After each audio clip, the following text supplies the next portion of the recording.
Alright, we're going to install Notepad++ with Chocolatey on Windows 11. So right-click the terminal, run as administrator, and there's our terminal. So we're going to say Choco install notepad++.install. Check the link in the description for more info if you want to be able to copy and paste this, because it's easy to misspell that. Now just hit A for all, so it's going to say yes to all of these questions here. We could have just passed a -Y to the command and bypassed all that, but we didn't. In any case, exit out of the terminal. Now we can just launch it from the start menu here, which I already have it on. If it's not on there for you, you can just go search for it. But in any case, here we go. This is Notepad++, and at this point in the video, we're basically just going to show you how great Notepad++ is.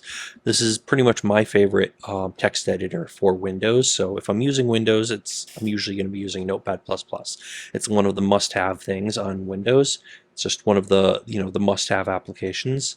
Any case, great for editing code, does syntax highlighting and stuff. So here are some of like the themes you can select, like how different pieces of text are meant to look, and you can just select entire themes like this. Like this one is Choco, so it's like a brown chocolate looking background.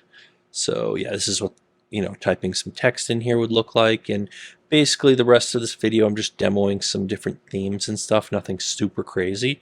So you can make it look pink and crazy like this with the Hello Kitty theme. There's some other more interesting themes like this that you might actually use for real world use. But yeah, just have fun with it and enjoy yourself. It's a terrific text editor, great for writing code or notes or whatever else.